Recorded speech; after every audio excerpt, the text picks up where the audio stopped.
जे लोक यूपीएससीची तयारी करत आहेत आणि त्यांच्या मनामध्ये यूपीएससी मुख्य परीक्षेमध्ये आन्सर रायटिंग कसं करावं याच्याविषयीची अजूनही भीती आहे, तर त्यांच्यासाठी हा व्हिडिओ आहे. लक्षात घ्या, कोणतीही नवीन गोष्ट करत असताना आपल्या मनामध्ये भीती असते. तर आपलं सर्वात पहिलं काम आहे की ती भीती आपण मनातून दूर करायची. तर ते कशी होईल आपण प्रत्येक टप्प्यानुसार बघूयात.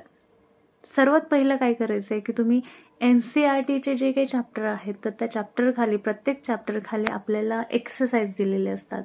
तर त्यातलं तुम्ही काय करायचे की जे डिस्क्रिप्टिव्ह क्वेश्चन दिलेले आहेत ते आपण लिहून घ्यायचे आहेत आणि त्याच्यावरती आपल्याला काय लिहिता येतं का हे पाहायचं आहे. समजा तुम्ही समजा अर्थक्वेकवरती काय वाचलं तर त्याच्यावरती एक्सरसाइजमध्ये जो क्वेश्चन दिलेला आहे तर तो क्वेश्चन तुम्हाला सॉल्व्ह करता येतो का हे पाहायचं आहे.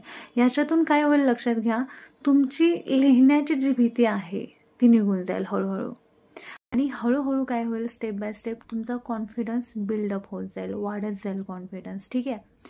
सेकंड स्टेपला काय करायचं आहे, जेव्हा तुमचं NCERT वाचून होतं, रेफरन्स बुक वाचून होतात, करंट अफेअर्सचं बऱ्यापैकी नॉलेज आलेलं असतं, तर अशा वेळेस काय करायचं, प्रिव्हियस इयर जे क्वेश्चन पेपर आहेत यूपीएससीचे मेन्सचे तर त्यातले क्वेश्चन घ्यायचे आणि मग ते पाहायचं की तुम्ही ते लिहू शकता का.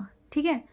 आता इथे लक्षात घ्या, टाइम मॅनेजमेंट हा तिसरा टप्पा आहे. म्हणजे आता सुरुवातीला जेव्हा तुम्ही आन्सर रायटिंग करत असता तर तिथे तुम्ही हा विचार करू नका की मला 20 मिनिटं लागले, मला 15 मिनिट लागले एक क्वेश्चन सॉल्व्ह करायला. ठीक आहे ना.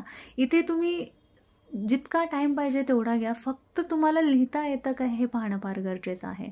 आणि एकदा की तुम्हाला जमलं की हां मला आन्सर रायटिंग करता येते, मला लिहिता येते एखाद्या विषयावरती, तर मग पुढे जाऊन काय करायचं आहे की तुम्ही टाइम मॅनेजमेंट करायचं आहे. म्हणजे आणि ते लक्षात घ्या प्रॅक्टिसनेच होणार आहे. म्हणजे तुम्ही एका दिवसात आन्सर रायटिंग अगदी तुम्ही 5 ते 7 मिनिटांमध्ये तो क्वेश्चन लिहून काढला तर असं नाही होत. ठीक आहे.